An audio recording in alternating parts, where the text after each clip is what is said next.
वृंदावन जावे वारी ये नियम को पालन करे करो। वृंदावन प्रवेश होते ही बिना रज के आपका मस्तिष्क नहीं होना चाहिए।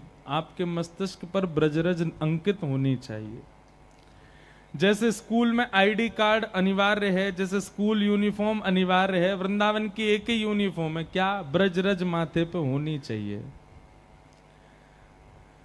दूसरी बात, वहां के लता वृक्ष गुल्म आदि यही कृपा करेंगे। ये अखंड ब्रजवासी हैं, इनसों प्रार्थना करो। हरिराम व्यास जी के चरित्र में आता है कि जब श्री हरिराम व्यास जी को वापस ले जाने लगे वृंदावन से, तो हरिराम व्यास जी वृंदावन की लता पत्र गुल्म वृक्षों को पकड़ पकड़ करके रोने लगे और वृक्षों से निवेदन करने लगे, आप कृपा करो, आप ही अखंड ब्रजवासी हो, आपके अनुग्रह से हम वृंदावन बस जाएंगे। और फिर एक वृक्ष से लिपटे लिपटे ही हरिराम व्यास जी को थोड़ी चेतना आई, मानो वृक्ष ने ही संकेत किया कि अरे बिहारी जी को, राधा वल्लभ जी की प्रसादी बट रही है, जाके जल्दी पाओ। हरिराम व्यास जी को लगा कि अब मैं वृंदावन से तो जाने वाला ही हूं, कहीं मेरे प्राण निकलने वाले होंगे, उससे पहले मैं प्रसाद तो पालूं।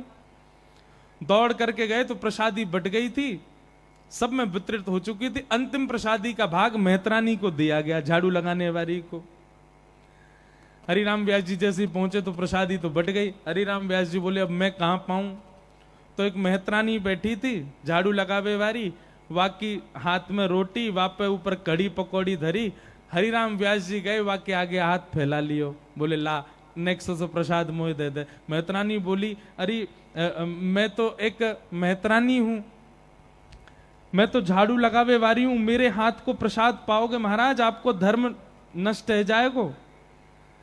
हरिराम व्यास जी बोले जब प्रसाद हमारे पास आवे से पहले ये विचार ना करे कि कौन ब्राह्मण, कौन क्षत्रिय, कौन वैश्य, कौन शूद्र, कौन हरिराम व्यास, कौन मेहतरानी, तो फिर तू इतना विचार क्यों कर रही है? जब प्रसाद ने तेरे पास आवे में कोई बैर भाव नहीं रखो, तेरे पास तुरंत आ गए हो, वाह प्रसाद को मोह देवे में तू इतना बैर क्यों कर रही है? अरे चल जल्दी दे। और हरिराम व्यास जी ने उस मेहतरानी की प्रसाद को जैसे ही पाया, उनका एक बहुत सुंदर पद है, व्यास जी का मिल जाए तो, हाँ ध्यान से सुनना, हरिराम व्यास जी क्या कह रहे हैं कि व्यास मिठाई विप्र की तामे लागे आग, व्यास मिठाई विप्र की तामे लागे आग, वृंदावन के स्वपच की झूठन खइये माग। श्री वृंदावन के स्वपच की झूठन खइये माग। वृंदावन में भैया सुच्चो सुच्चो प्रसाद मिले, जो मत रखो। बंदर कई बार खाते खाते आधो छोड़ जाए, बाकू उठा के खा जाया करो। वृंदावन को वही को झूठो मिल जाए, वो हम हरिराम व्यास जी आज्ञा कर रहे हैं। वृंदावन के स्वपच को रहिए सेवक होए, तासों भेद न कीजिए, पीजे पद रज धोए। ये तो वृंदावन के स्वपच के लिए बताया गया। बहुत ध्यान से सुनो सब लोग, आज बहुत गर्मी है, बहुत गर्मी है। चलो अभी हम एसी चलवाते हैं, आज नहीं कल चल जाएगा, ठीक है? एसी सब घर में जाना, सोफा पे बैठना, एसी चला के 6 बजे से बैठ जाना। आज बहुत गर्मी है ना, हमारे एसी भी नहीं चल रहे, पहले दिन आते ही ना चल रहे, बस आपको दिखावे को लगा रखे हैं।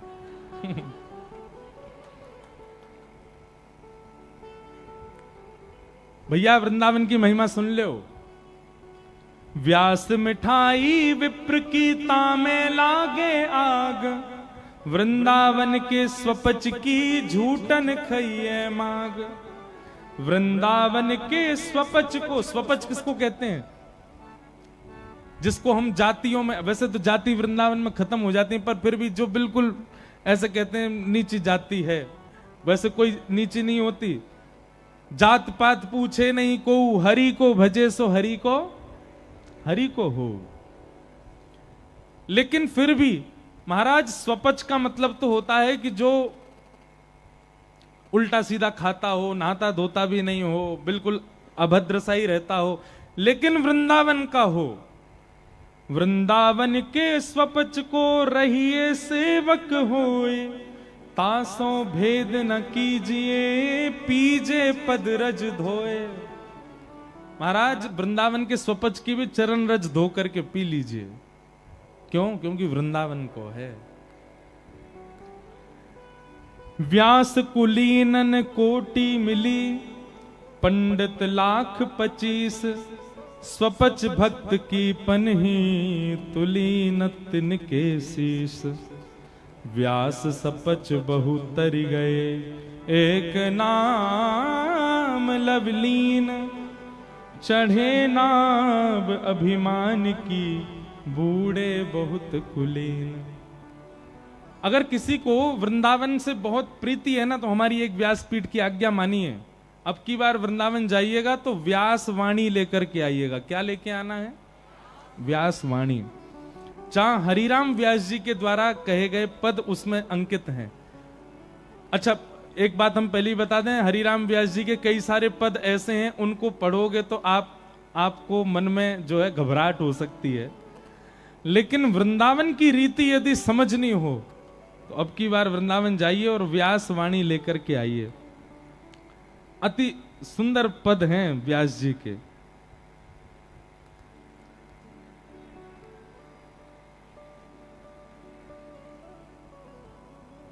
तो हरिराम व्यास जी क्या कह रहे हैं कि भैया कोई वृंदावन वासी मिल जाए, वो तो स्वपच भी हो तो भी बाकी पदरज धो करके पी लो,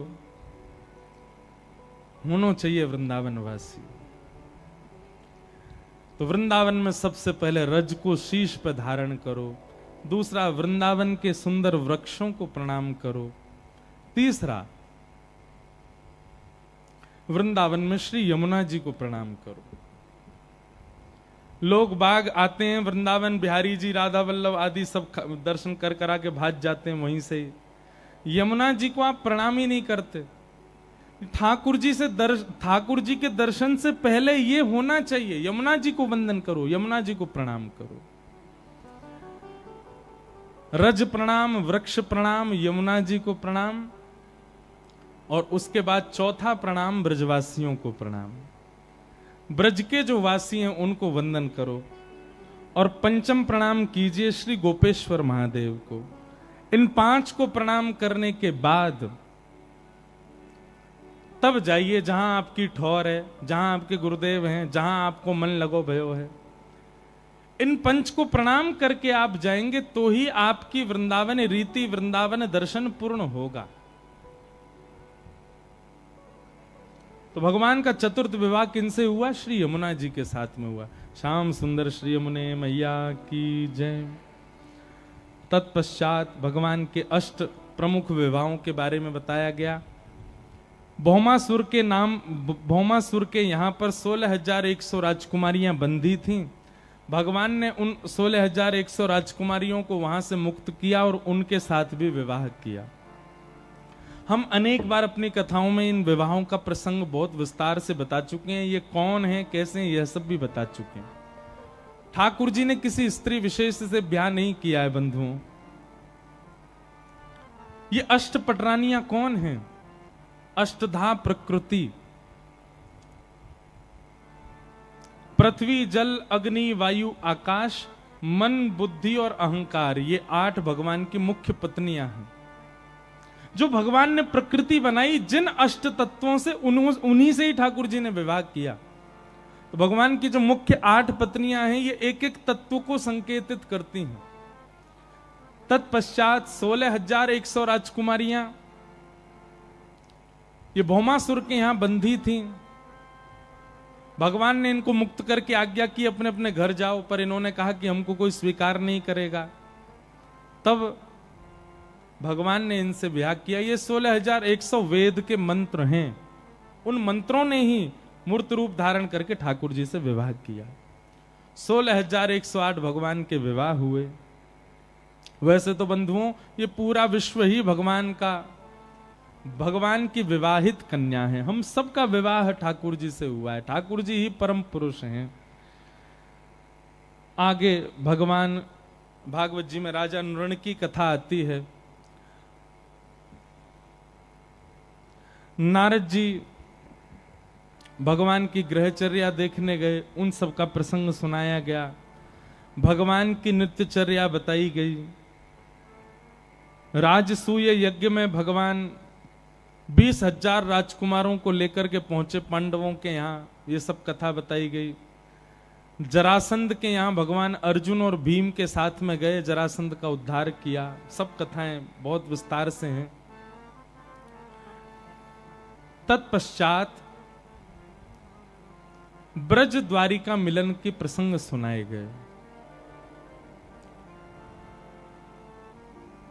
सूर्य ग्रहण का समय था और भगवान समस्त द्वारिका वासियों को लेकर के कुरुक्षेत्र आए, ब्रह्म सरोवर, और वहां आकर के भगवान ने सुंदर यज्ञ किया। बहुत ध्यानपूर्वक सुनिएगा सब लोग। भगवान ने आकर के यज्ञ किया। ब्रजवासी ब्रज छोड़ करके कहीं नहीं गए। भगवान के जाने के बाद ब्रजवासी ब्रज छोड़ करके यदि कहीं गए तो केवल चंद दिनों के लिए कुरुक्षेत्र गए थे, और तब भी ब्रजवासियों को यह पता नहीं था कि वहां द्वारिकाधीश भी आने वाले हैं, द्वारिका से भी लोग आने वाले हैं। सूर्य ग्रहण का समय था, खूब सारे लोग कुरुक्षेत्र में अनुष्ठान के लिए गए थे। तो ऐसा कहें वो एक केवल कोइंसिडेंस था, ना ब्रजवासियों को पता था कि द्वारिकाधीश आने वाले हैं, ना द्वारिकाधीश को पता था कि ब्रज के लोग आने वाले हैं। और ऐसा भी वर्णन आता है, हमारी श्यामा जू, हमारी किशोरी जी भी कुरुक्षेत्र आई थी उस यज्ञ में। अच्छा, यज्ञ के पीछे संकल्प क्या था? हमारो कन्हैया प्रसन्न रहे, यही यज्ञ के पीछे संकल्प है ब्रजवासियों का। जब कुरुक्षेत्र में आ गए, सबने अपने शिविर लगा लिए, सब वहां रहने, तब उड़ते उड़ते खबर आई और ब्रजवासियों को पता चला हमारो कन्हैया द्वारिकाधीश भी यहाँ आयो भयो है, समस्त द्वारिकावासी इनके संग आयो है। वहां ठाकुर जी को पता चला कि सब ब्रजवासी, नंदरानी, यशोदा मैया, सब आदि सब आए हुए हैं। बहुत सुंदर प्रसंग है ब्रज द्वारिका मिलन का।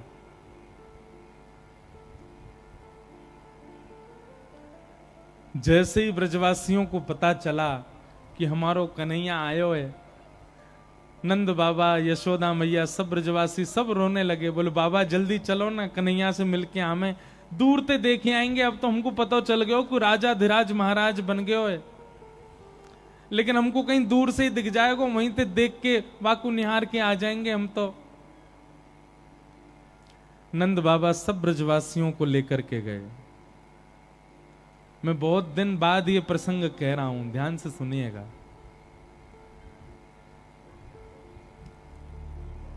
सूर्य ग्रहण का समय था, ठाकुर जी की अर्चना चल रही थी।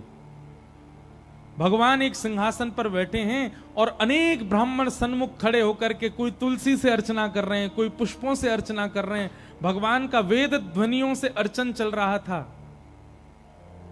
तभी किसी ने जाकर के कान में बताया, बोले लाला, हे द्वारिकाधीश, ब्रज से आपके माता पिता नंद बाबा और यशोदा मैया और सब ग्वाल वाल आए हैं। ठाकुर जी की अर्चना चल रही थी। जैसे ही भगवान ने सुना यशोदा मैया आई हैं, नंद बाबा आए हैं, ग्वाल वाल आए हैं, अब वहां तो असंख्य भीड़ लगी थी, सामने ठाकुर जी को दिखाई नहीं दी। भगवान तो भूल गए मेरी अर्चना चल रही है। ठाकुर जी तो उछक करके ढूंढने लगे, कहां है यशोदा मैया, कहां है नंद बाबा। और जैसे ही सामने भीड़ में अति वृद्धा श्री यशोदा मैया को आज 100 वर्ष बाद ठाकुर जी ने देखा। यशोदा मैया को जैसे ही देखा, ठाकुर जी तो भूल गए, अर्चना वर्चना सब, अनुष्ठान सब भूल गए। बड़े बड़े वेदज्ञ खड़े थे, सबके सामने ठाकुर जी सिंहासन से कूद पड़े और दौड़ करके गए, यशोदा मैया के अंक में जाकर के लिपट गए। जा दिन से ठाकुर जी ब्रजमंडल छोड़ के गए हैं, यशोदा मैया की नेत्रों की ज्योति थोड़ी कमजोर हो गई है, अब मैया को ज्यादा दिखाई नहीं देता है, हाथ पकड़ करके चल रही हैं। तो तभी ठाकुर जी गए दौड़ करके और जाके यशोदा मैया को अपने अंक में भर लिया। कन्हैया के अंक में आते ही यशोदा मैया ने अपने हस्त कमल से ठाकुर जी के मस्तिष्क को, गालों को, नाक को, आंख को, होठ को, सब अंग स्पर्श करके, और यशोदा मैया कह रही, लाला इतने बरस है गए, तू अभी तक छोटो ही है, तेरो स्पर्श तो अबू ऐसा लगे कि अबू गैया चरा के आयो दिखे। लाला मुझे लगे द्वारिका में तेरो ध्यान ना रखे लोग हैं, तू तो अबू पत्रो दुबरो सोई है। बंधुओं, ठाकुर जी अब सामान्य नहीं है। 16,108 विवाह हो चुके हैं भगवान के पुत्र हो चुके हैं, पुत्रों के पुत्र भी हो चुके हैं, मतलब दादाजी बन चुके हैं ठाकुर जी। लेकिन हमारे शास्त्र आज्ञा करते हैं कि भगवान श्री कृष्ण की आयु सदा 16 वर्ष की रहती है। ठाकुर जी कभी 16 वर्ष से ऊपर के नहीं होते। लेकिन आज यशोदा मैया को देख करके ठाकुर जी इतने भाव में चले गए, इतने भाव में चले गए। वहां सब राजा खड़े हैं, मंत्री खड़े हैं, भगवान की पटरानियां खड़ी हैं, भगवान की पुत्र वधुएं खड़ी हैं, भगवान की पौत्र वधुएं भी खड़ी हैं, और उन सब के बीच ठाकुर जी यशोदा मैया की गोद में चढ़ गए, हाथ से लिपट गए और पैर से भी लिपट गए, और मैया के गले में रोते रोते बोले, मैया मैया मेरी बात मान ले। यशोदा मैया बोले, अरे लाला ऐसा ना ही रोयो करें, सब देख रहे हैं, कहां बात है। ठाकुर जी तब अपनी जिज्ञासा प्रकट करते हुए कहते, मैया बहुत दिन है गए, मैंने तेरो दूध नाए पियो है, तू जल्दी ते बैठ के मुंह को अपनो दूध पिवाए थे। और कुरुक्षेत्र की उस सभा में सबके बीच राजाधिराज महाराज द्वारिकाधीश यशोदा मैया की गोद में लेटे हैं। पत्नियां देख रही हैं, पुत्र वधुएं देख रही हैं, पौत्र वधु देख रहे हैं, बड़े बड़े राजा, बड़े बड़े वेदज्ञ, बड़े बड़े मनीषी सामने हाथ में स्वर्ण थाल लिए ठाकुर जी की अर्चना करने के लिए खड़े हैं। और यहां ठाकुर जी एक नन्हे से बालक की भांति यशोदा मैया के आंचल में प्रवेश कर रहे हैं और बार बार कह रहे हैं, मुंह को अपनो दूध पिवाए दे मैया। यशोदा मैया ने जैसे ही अपना पयोधर ठाकुर जी के मुख में दिया, रसिक जन वर्णन करते हैं, इतने वर्ष बाद भी यशोदा मैया के पयोधर से दुग्ध प्रकट हो गया और ठाकुर जी पीने लगे। बंधुओं, इस छवि का दर्शन, इस छवि का अनुभव करके हृदय कई बार विदीर्ण सा हो जाता है कि कैसा कैसा प्रेम है ठाकुर जी का यशोदा मैया से। मुकुट दूर फेंक दिया ठाकुर जी ने, अपने राजकीय वस्त्र नन्हे से बालक के भांति हो गए ठाकुर जी। सब द्वारिकावासी घुटनों पर बैठ गए हैं, सब यशोदा मैया को सजल नेत्रों से देख रहे हैं, हाथ जोड़ करके बैठे हैं। यह है जगत नियंता द्वारिकाधीश की मां यशोदा।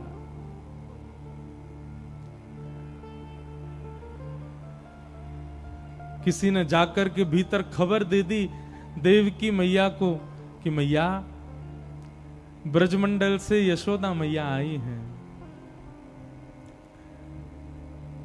देवकी मैया दौड़ी दौड़ी आई और मैया दूर से कहते, अरे बहन तुम आई हो। सब राजा महाराजा खड़े हो गए, द्वारिकाधीश की मैया देवकी मैया आई हैं। यशोदा मैया को जैसे ही पता चली कि देवकी मैया आई हैं, ठाकुर जी को ऐसी गोद से उठा के बगल में कियो और साष्टांग दंडवत कर रही हैं देवकी मैया को। देवकी मैया सामने से साष्टांग दंडवत करके यशोदा मैया को उठा रही हैं, हृदय से लगा रही हो, मैया आप ये कहा कर रही हो, आप मेरे चरणन में प्रणाम काहे को कर रही हो। यशोदा बोली, प्रणाम तो मुकु बहुत दिना पहले करनो देवकी, लेकिन अवसर नाए मिलो या हमारे आज प्रणाम कर रही हूं। अरे क्यों कर रही हो प्रणाम। यशोदा मैया कहती हैं, जिससे मैं हूं जाते मेरो जीवन है, जाते पूरे ब्रजमंडल को जीवन है, जासे हम सबन की श्वास चले, जासे हमारे प्राण रुके हुए हैं, हमारे प्राण धन को तुमने जन्म दियो मैया, या हमारे तुमको प्रणाम कर रहे हैं। मैंने पालो है कन्हैया, मैंने बड़ो कियो कन्हैया, मैंने गोद में खिलायो, मैंने माखन खिलायो, मैंने सब काम किए, पर जन्म देवे को सौभाग्य मोए ना मिलो। जन्म देवे को सौभाग्य तो आपको है, या हमारे धन्यवाद के रूप में आपके चरणन में प्रणाम कर रही हूं, जो तुमने हमको कन्हैया प्रदान कियो।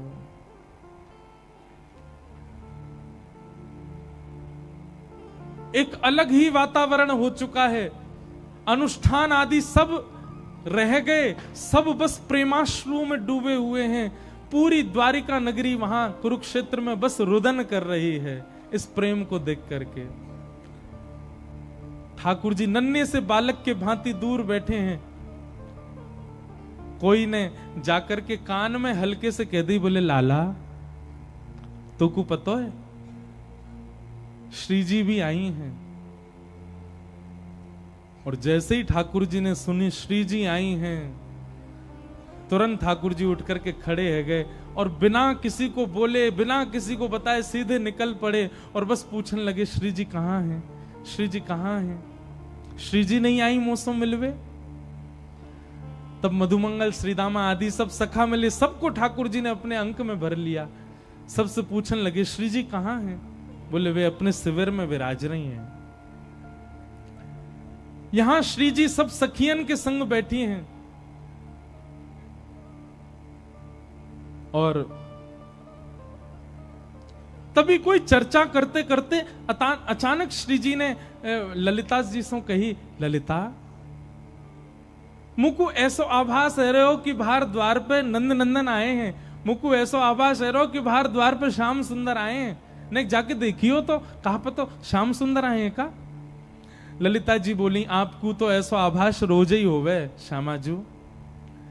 अरे हमने सुनी है उनकी अर्चना चल रही है, वे बैठे हैं ब्राह्मणन के बीच में, आज सूर्य ग्रहण है, पुष्प अर्चन तुलसी अर्चन चल रहे हो, वो कैसे आ जाएंगे यहाँ पे? श्री जी बोली, नहीं और दिना की बात अलग है। आज श्री जी कह रही हैं, मुकु कन्हैया की तन की सुगंध आ रही है। ये वायु जो बाहर से बह के आ रही है, या मैं ऐसा लग रहा हूं कि श्री कृष्ण के तन को छू के आ रही है। एक बार देख तो सही, कहीं द्वार पर श्री कृष्ण तो नहीं। ललिता जी ने जाके जैसे ही पर्दा खोल के देखो तो वास्तव में सामने से श्री कृष्ण आ रहे हैं। सब सखियों में चर्चा है, अरे श्री कृष्ण आ रहे हैं, श्री कृष्ण आ रहे हैं। वर्षों बाद, 100 वर्ष से अधिक बीत गए श्री कृष्ण को देखे। भीतर जाकर के जैसे समाचार दियो कि श्री कृष्ण आ रहे हैं, किशोरी जी तो मानो बेसुध सी है गई, कहां करूं अब मैं। बिल्कुल अचेत होकर के बैठ गई हैं, ना हिल रही हैं, ना डुल रही हैं, ना अपने नेत्रन के पलकन को, क्योंकि ये संभव नहीं था, ये इसके किसी को अनुमान नहीं था कि श्री कृष्ण ऐसे आ जाएंगे। और तभी श्याम सुंदर को आगमन भयो। वैसे तो बंधुओं हमारे वृंदावन भी थी कि भाव से वृंदावन निकुंज लीला में श्यामा श्याम कभी अलग नाए हो में, पर कहीं यदि प्रसंग कथानक मानी जाए तो 100 वर्ष बाद आज ठाकुर जी श्री जी के सामने आए हैं। नीचे नेत्र करी, अपलक नेत्रन सो एक तक देख रही, एक जगह हमारी किशोरी जी बैठी हैं। ठाकुर जी गए, ललिता जी ने सेज सजाई, सिंहासन पर आज्ञा करी यहां विराजो, पर ठाकुर जी सिंहासन पर नहीं बैठे। श्री जी जहां बैठी हैं वहां नीचे सिंहासन से कमर लगा के बैठ गए और श्री जी के चरणन को अपने गोद में लेकर के बैठे। नेत्रन से अविरल अश्रुधार गिरती जा रही है।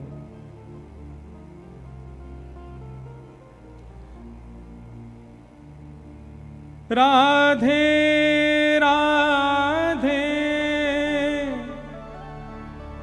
करुणामयी कृष्ण प्यारी, मेरी सुधली जो श्री वृषभानु दुलारी, मेरी सुधली जो श्री वृषभानु दुलारी। ये स्तुति स्वयं ठाकुर जी गाते हैं। आज भी बरसाने में रोज गाई जाती है किशोरी जी के आगे, पर इस स्तुति के मूल गायक पता कौन है? स्वयं ठाकुर जी हैं। हे मनोहारिणी रासेश्वरी रस रूपा,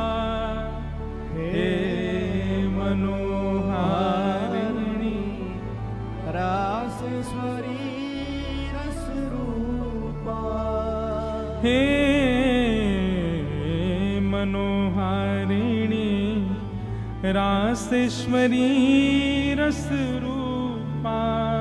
हे मनोहारिणी रासेश्वरी रस रूपा। ब्रज विलासनी ब्रज वासिनी ब्रज की भूपा। ब्रज विलासनी ब्रज वासिन ब्रज की भूपा। ललितादिक सहचरी सर्वज्ञ स्वरूपा। ललितादिक सहचरी सर्वज्ञ स्वरूपा। मेरी सुदली जो श्री वृषभानु दुलारी। मेरी सुदली जो श्री वृषभानु। ठाकुर जी किशोरी जी के चरणन को गोद में लेके बैठे। किशोरी जी अब भी बिल्कुल अचेत हैं, उनको पता नहीं चल रही है ये है का रहे हो है। और ठाकुर जी किशोरी जी के चरणन को लेकर के बार बार अपने शीश से नवा रहे हैं। अपने नेत्रन के जल से किशोरी जी के श्री चरणन में अश्रुबिंद बिंदन से मानो उनके चरण धो रहे हैं। अचानक श्री जी को ललिता जी ने इशारा कियो, बोले श्री जी श्याम सुंदर चरणन में बैठे हैं। श्री जी को होश आयो, तुरंत उठ करके आपने ठाकुर जी को उठायो और उठा करके सेज पे बिठायो और कही, अरे ललिते अरे विशाखा, आज बहुत दिनान में हमारे प्राण वापस आए हैं, चलो इनको ब्रज को श्रृंगार तो करें। बड़ो द्वारिका को श्रृंगार कर लियो ने पुनः इनको नंद नंदन तो बनावे। और श्री जी ने अपनी श्रृंगार पेटिका खोली है और श्रृंगार पेटिका से लेकर के सुंदर सुंदर श्रृंगार निकाल करके ठाकुर जी को वनमाली वृंदावन वनमाली भेष बना रहे हैं। आहा,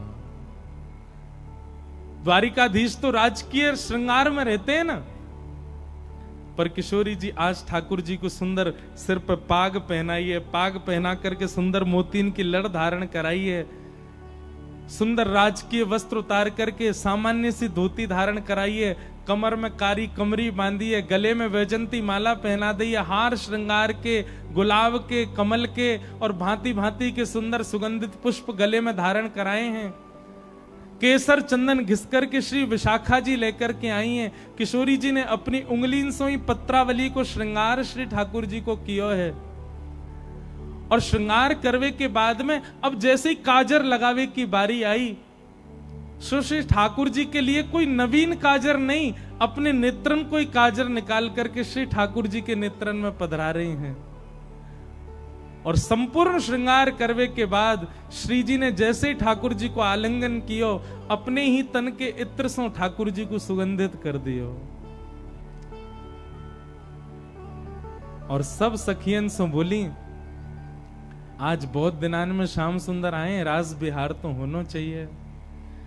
और सब सखीन के मध्य में श्री ठाकुर जी और किशोरी जी पुनः रास बिहार कर रहे हैं। द्वारिकाधीश के संग में श्री जी को रास बिहार रहे हो। हो बन नाचे नटनी को वाली, नंद को किशोर, राधे जगत नचायो तेरी, बोह की मरोड़, राधे जगत नचायो तेरी, बोह की मरोड़ रे। बन नाचे नटनी को वाली, नंद को किशोर, बन नाचे नटनी को वाली, नंद को किशोर। और इस प्रकार श्री जी और ठाकुर जी का महाराज अनेक दिनों तक रास बिहार चलता रहा। वाके बाद श्री जी ने ही रास को विश्राम कियो और विश्राम करके ठाकुर जी को आज्ञा दी, अब आप वापस जाओ। श्याम सुंदर बोले अब नहीं जा पाऊंगा। बोले नहीं, वहां रुक्मणी आदि सब आपकी प्रतीक्षा कर रही हैं, अब जाओ। ठाकुर जी वापस आए। ठाकुर जी जैसे ही लौट करके आए, ठाकुर जी को श्रृंगार, आज तक रुक्मणी ने ऐसा रूप नहीं देखा ठाकुर जी का। आज त्रिभंग ललित श्याम सुंदर अद्भुत ही दिख रहे हैं। आज अलग ही नेत्रन की काली मां है, आज अलग ही पत्रावली को श्रृंगार है। ऐसी पाग कभी नहीं देखी, ऐसी चाल कभी नहीं देखी, ऐसी धोती कभी नहीं देखी, ऐसे गले के सुंदर हार नहीं देखे, ऐसे बाजूबंद नहीं देखे। आज ठाकुर जी द्वारिकाधीश की तरह नहीं चल रहे हैं, वृंदावन चंद की तरह चलते हुए आ रहे हैं। ललित गति विलास वल गुहास प्रणय निरीक्षण कल्पितो रुमान। वह छवि को देख करके आज रुक्मणी भी मोहित हो गई है, वारी वारी जा रही है ठाकुर जी के रूप पर। क्यों? क्योंकि आज को श्रृंगार श्री जी ने किया है। श्री जी ही मानो ठाकुर जी के रूप में पधारी। फिर प्रसंग आता है कि रुक्मणी आदि ने ठाकुर जी से पूछा, आप ऐसे कहां से बन के आए? ठाकुर जी तो मौन है, कुछ बोले नहीं। तभी मन में विचार आयो, कहीं ऐसा तो नहीं कि ये ब्रजवासी ब्रज की गोपी ने श्रृंगार करके भेजो। और निश्चित है ब्रज की गोपी तो मतलब श्री राधा रानी भी आई होंगी, हम जाके देखें तो सही श्री राधा रानी कैसी हैं। और भगवान की सब पटरानियां किशोरी जी का दर्शन करने के लिए गई। वर्णन करते हैं, दास किशोरी जी की दासियों को देख करके कृष्ण पटरानियों के चित्त में भाव आया, जब दासियां इतनी सुंदर हैं तो किशोरी जी कितनी सुंदर होंगी। और रुक्मणी जी ने जैसे ही पहली बार किशोरी जी को देखा, देखते ही रुक्मणी जी की स्थिति ऐसी हो गई कि अब रुक्मणी जी को वापस द्वारिका भी जाने की इच्छा नहीं। रुक्मणी जी कहती हैं, मैं कुछ भी हो जाए श्री कृष्ण का त्याग नहीं कर सकती। पर किशोरी जी के दर्शन करके अब रुक्मणी जी की मन स्थिति ऐसी हो गई, हम कृष्ण को भी छोड़ देंगे पर किशोरी जी का त्याग नहीं कर सकते, हम श्री जी को नहीं छोड़ सकते। हे श्यामाजू कृपा करो, अनुग्रह करो, अपनी चरणन की दासी बना करके सदा के लिए अपने चरणन में रख लो। तब किशोरी जी ने रुक्मणी जी को हृदय से लगा करके आज्ञा दी, हमारे प्राणेश आपके पास हैं, इसलिए जब तक वो लीला कर रहे हैं तब तक हमारी आज्ञा है, उनको ध्यान रखो। और जब वे अपनी लीला पूरी करेंगे तो उनके सहित आप निकुंज में आ जाइयो। इसीलिए भागवत जी में वर्णन है कि ठाकुर जी ने लीला पूरी करते समय अर्जुन को आज्ञा की, हमारी अष्ट पत्नियों को लेकर के वृंदावन चले जाओ, किशोरी जी की शरण में पहुंच जाओ, क्योंकि उनकी इच्छा है कि उनको किशोरी जी की शरण में जाना। तब रुक्मणी जी वापस गई, नहीं तो किशोरी जी के दर्शन करके रुक्मणी जी की तो स्थिति ऐसी हो गई कि अब जानो ही नहीं है, अब तो इनके पास ही रहनो है, इनकी शरण में ही रहनो है।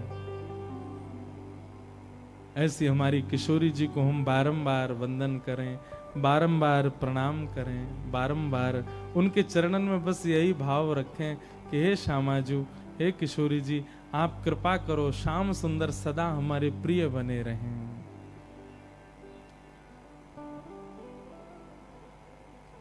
मोहे तो भरोसो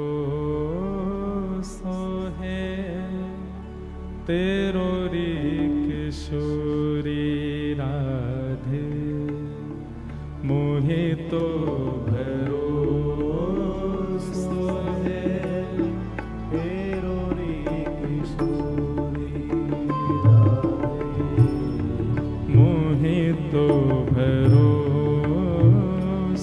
है तेरो री किशोरी राधे। बंधुओं, नेत्र बंद करके किशोरी जी का स्मरण करके सब गाओ। हे श्यामाजू, आज ये सत्संग विश्राम हो रहा है, कल से हम फिर से संसार में ग्रसित हो जाएंगे। संसार फिर से हमारे चित्त पर आक्रमण करके आपको और ठाकुर जी को भुलवा देगा। पर हे श्यामाजू, हे किशोरी जी, आप कृपा कर दो, इतनो प्रेम हमारे चित्त में भर दो कि ये संसार के जितने विकार हैं वह जल के समुद्र में, वह जल के सागर में आ ही नहीं पाए, ऊपर ही तैरते रह जाएं। हमारे वह प्रेम के सागर में ये संसार को विषय प्रवेश ही नहीं कर पाए, इतनो प्रेम हमारे चित्त में भर दो। हे श्यामाजू, आप कृपा करो। साधनहीन दीन में राधे, साधनहीन दीन में राधे, साधनहीन दीन में राधे। सब लोग गाओ। दीन में राधे, तुम करुणामयी प्रेम अगाधे, तुम करुणामयी प्रेम अगाध, तुम करुणामयी प्रेम अगाधे, तुम करुणामयी प्रेम अगाधे, मोहे तो भरोसो है तेरो री किशोरी राधे। मोहे तो भरोसा है तेरो रे किशोरी बंधुओं, केवल आप और मैं नहीं भजते हैं किशोरी जी को।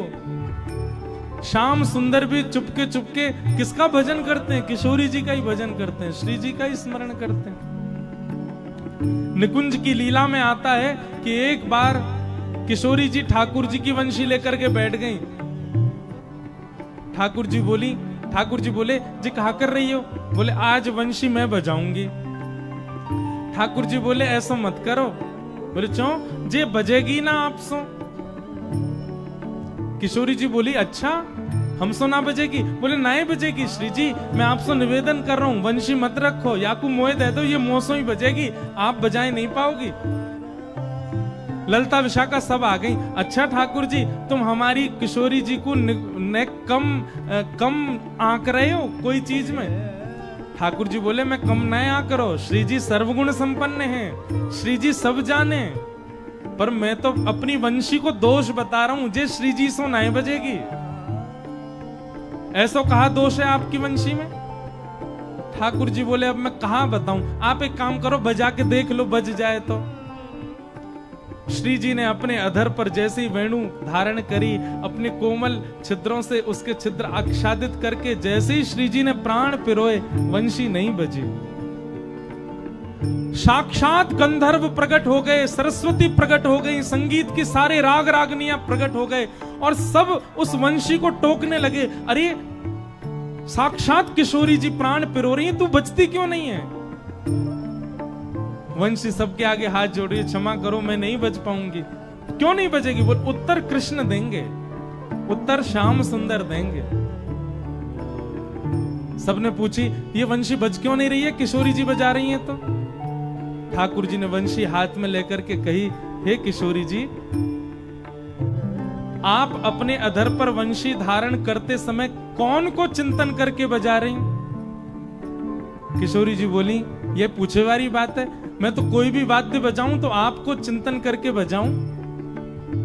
ठाकुर जी बोले यही तो गलती है गई, मेरी वंशी जो है ना ये आपकी अखंड भक्त है।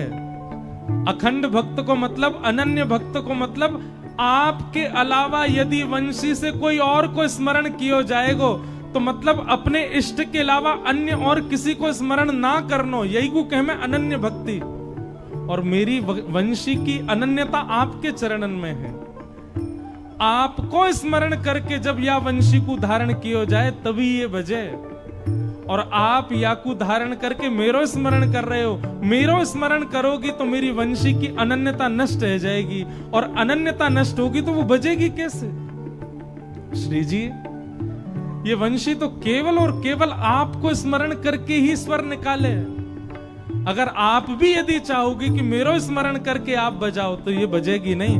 आपको भी बजाते समय अपनों ही स्मरण करना पड़ेगा, तभी वंशी बजेगी, नहीं तो नहीं बजेगी। इसीलिए हमारे वंशी के अवतार श्री हितरवंश महाप्रभु श्री राधा के ही उपासक हैं, क्योंकि वो अखंड अखंड श्री किशोरी जी के उपासक हैं। भक्तमाल जी में नाभा जी कहते हैं पहले राधा पाछे कृष्ण, और ये अखंडता, ये अनन्यता उनके चित्त में कोई और नहीं, ठाकुर जी नहीं भरी है। ऐसी हमारी श्यामा जी। इसीलिए मैं गाया करता हूं, हमें भरोसा ठाकुर जी का नहीं है, हमें भरोसा श्यामा जी आपका है। मोहे तो भरोसो है तेरो रे किशोरी राधे, मोहे तो भरोसो है तेरो रे।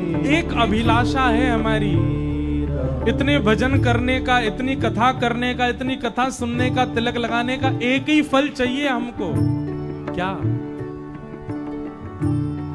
मुक्ति भुक्ति ना मागत केवल, मुक्ति भुक्ति ना मागत केवल, मुक्ति भुक्ति ना मागत केवल, मुक्ति भुक्ति ना मागत केवल। केवल एक वरदान चाहिए, क्या? अपनो जान संभालो किशोरी राधे, अपनो जान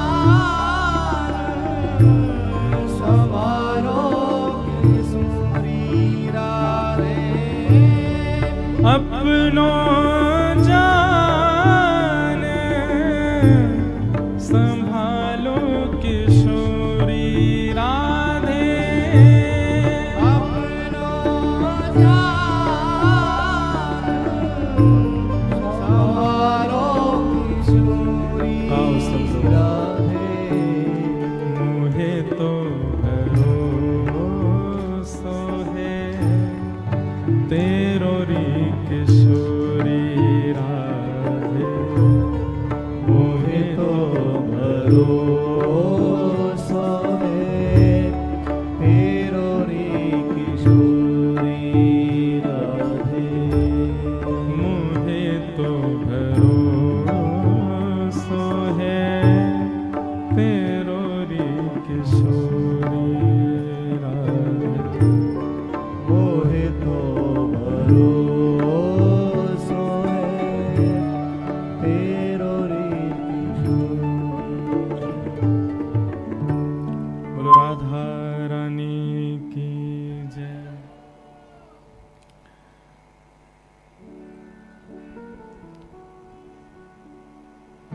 आज कहनी तो हमको द्वारिका लीला थी, पर हमसे श्री जी का ही स्मरण हो रहा है बार बार।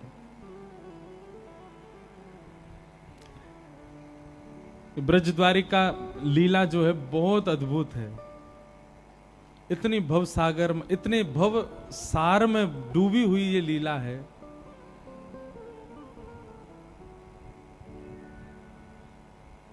श्री जी से बस यही प्रार्थना की, हे श्री जी, ये कथा तो विश्राम हो जाएगी, बस आप हमारे चित्त में प्रेम का वो सागर भर दो।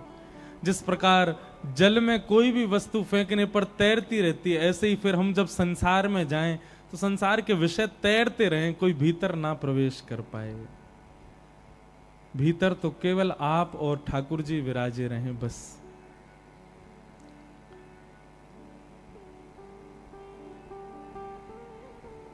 सूर्य ग्रहण की संपूर्ण लीला सुनाई गई। आगे भागवत जी में सुदामा चरित्र सुनाया। किसी ने पूछा भी कि हमको भी सुदामा जी की तरह ठाकुर जी का मित्र बनना हो तो हम क्या करें। सुदामा जी के अंदर 3 गुण हैं, विरक्तिंद्रिय, प्रशांतात्मा और जितेंद्रिय। ठाकुर जी के यदि सखा बनना चाहते हैं तो आप अपने अंदर 3 लक्षण लेकर के आओ। सबसे पहला विरक्तिंद्रिय। विरक्तिंद्रिय का मतलब क्या होता है? बहुत ध्यानपूर्वक सुनिए सब लोग। ठाकुर जी से यदि आप सख्य भाव चाहते हैं, नवदा भक्ति, 9 प्रकार की भक्ति होती हैं। कितने प्रकार की भक्ति होती हैं? कितने लोगों को याद है नवदा भक्ति? हाथ ऊपर करो। धन्य है, बताओ। 15,000 की भीड़ में 5 लोगों को पता है नवदा भक्ति। याद करो इसको बैठ के। श्रवणम कीर्तनम विष्णु, स्मरणम पाद सेवनम, अर्चनम वंदनम, दास्यम सख्य आत्मनिवेदनम।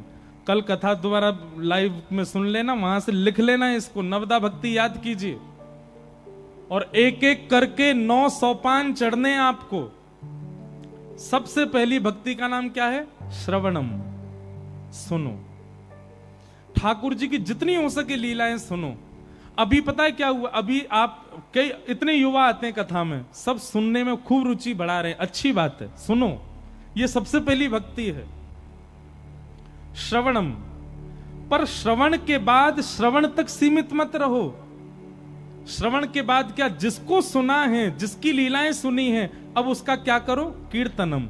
कीर्तनम का मतलब क्या है? अब उसके गुणगान गाओ, चलते फिरते, उठते बैठते, जागते सोते। जिस देश में, जिस वेश में, परवेश में रहो, राधा रमण, राधा रमण, राधा रमण कहो। जिस काम में, जिस धाम में, जिस नाम में रहो, राधा रमण, राधा रमण, राधा रमण कहो। जिनकी लीला आप सुनते हो उनका फिर चिंतन करके कीर्तन करो। ये दूसरी भक्ति है। कीर्तन का मतलब क्या होता है? जहां पर व्यक्ति अपने तन की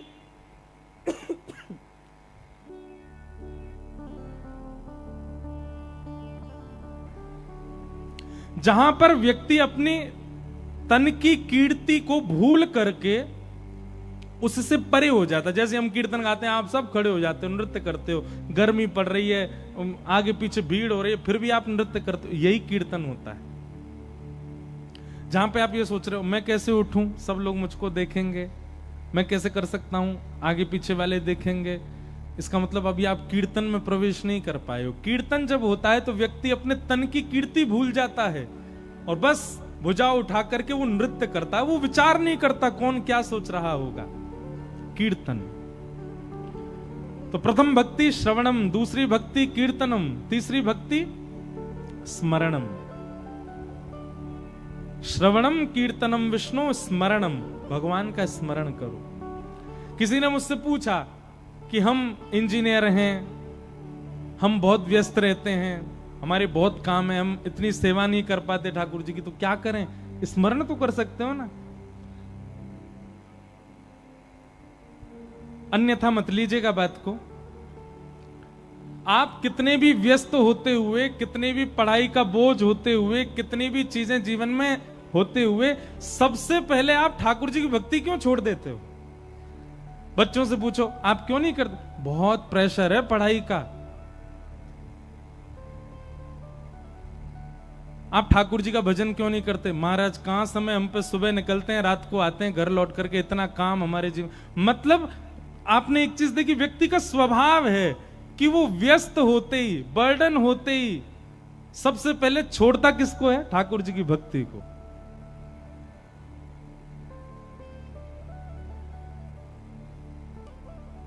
सोशल मीडिया नहीं छोड़ा, जिससे प्रेम करते हैं उससे बात करना नहीं छोड़ा, उसका चिंतन करना नहीं छोड़ा, सुबह शाम उसके साथ रहना घूमना नहीं छोड़ा। पर ठाकुर जी सबसे पहले छूट जाते हैं, क्योंकि ठाकुर जी हैं ही नहीं चित्त में।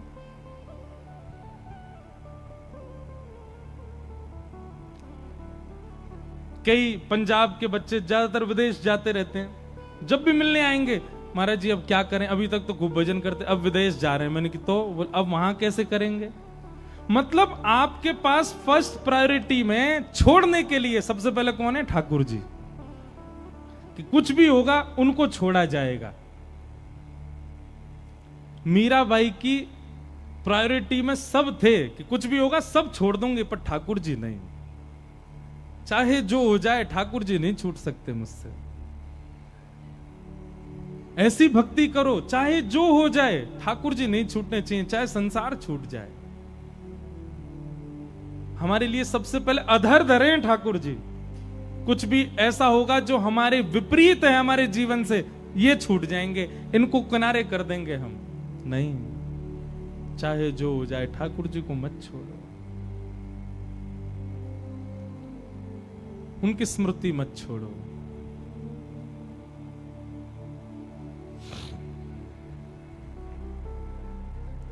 तो स्मरणम, तीसरी भक्ति का नाम क्या है?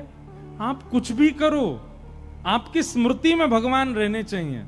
आप इंजीनियर हो, आप डॉक्टर हो, आप चार्टर्ड अकाउंटेंट हो, आप सिविल में जॉब करते हो, आपके चिंतन में ठाकुर जी रहने चाहिए। जरूरी नहीं है फिर आपको सेवा ही करनी है, जरूरी नहीं है फिर आपको नाम जप ही करना है, जरूरी नहीं है आपकी माला होनी चाहिए, आपके चिंतन में ठाकुर जी रहें, बस स्मृति में रहने चाहिए ठाकुर जी। अर्जुन ने कोई माला नहीं जपी थी वहां पर, ठाकुर जी अभी धनुष नहीं चला सकता, 11 माला तो हो जाए मेरी पहले पूरी। भगवान बोलेंगे सामने वाला मार देगा तुझको। अर्जुन से भगवान ने क्या कहा? युद्ध कर, पर मेरी स्मृति के साथ में कर। युद्ध कर मतलब अपना कर्म कर, जितना व्यस्त तू रह सकता उतना व्यस्त रख, पर स्मृति में मैं हूं तेरा, ये सदैव विश्वास रख। जिस प्रकार धन मेरा है ये विश्वास चित्त में रहता है, माता पिता मेरे हैं, पत्नी मेरी है, बच्चे मेरे हैं, ये सारे विश्वास कितनी भी व्यस्तता हो तब हमारे चित्त में रहते ही हैं। ऐसा ही विश्वास ये भी रहे ठाकुर जी मेरे हैं, श्री जी मेरी हैं, लाल जी मेरे हैं। ये विश्वास मात्र आपके चित्त में स्मृति बनकर के बना रहे, आपको और कुछ करने की आवश्यकता नहीं। अपना कर्म करो अच्छे से।